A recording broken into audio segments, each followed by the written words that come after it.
Hello, my name is China Bouye. Today, I will be going over logistic regression analysis. This was conducted to examine if the SESQ and writing ability predicts attending grad school. So here with the model summary, we're looking at teacher R squared.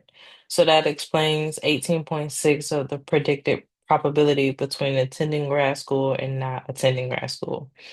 Also, we're going to look at P. So we see here that P is less than 0.001. So there is some significance there between the two. So with the coefficients, we're looking at model one. We're going to look at the odds ratio and a 95% confidence interval. So the odds ratio for writing, the intercept is 2.071, and we see that here, 2.071.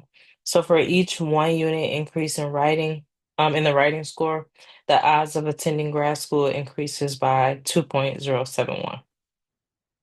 The odds ratio for the SESQ intercept is 1.940. So we see that here under SESQ and 1.940. So for each unit increase in the SESQ, the odds of attending grad school increases by 1.94. So odds ratio for writing in SCSQ falls within a 95% confidence interval. And we see that here. So writing odds ratio 2.071 and is in between 1.956 and 2.192. And the same thing for the SCSQ.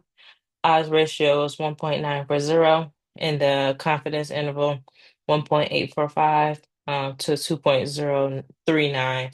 And that 1.940 falls in between here. Also, we want to look at P. So P is less than 0.001. Um, and then also the Wall statistic. So P is less than 0.001 of the Wall test. So that confirms the effect of writing an SESQ on graduate school attendance. So that means that there is significance there. All right, for the estimate plots, we can see here that the higher the writing score is more likely to go to grad school. So we see here, it starts with -2, goes to 0 is the median or the mean, and then 2, it increases. And then same thing here with the SESQ, starts at 1 and goes all the way up to 4, and over time you can see that it's steadily increasing.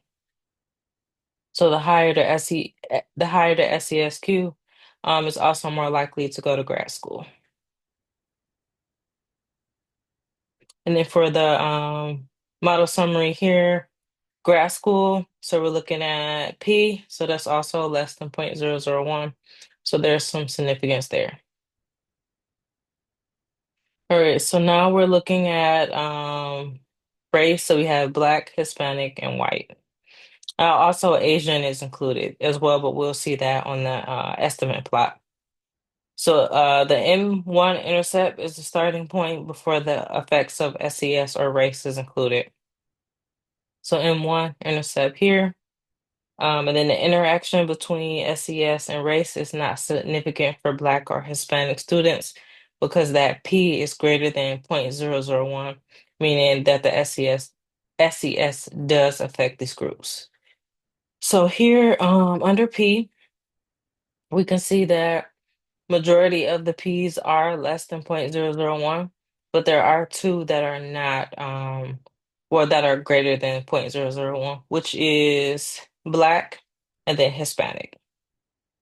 And then compared to Asian students, all of the other racial groups have lower odds of attending graduate school.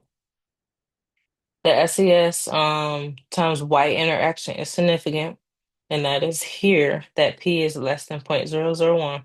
So that indicates that the SES has a positive effect on grad school attendance for white students. And then for the estimate plots, we see that here, that as SES increases, the chances of going to grad school also increases here.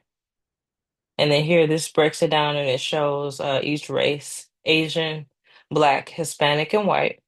So Asian, we can see has the highest. white is the second highest, black, and then Hispanic. So this also confirms what we just seen, which is the higher the SES, the greater chance of going to grad school.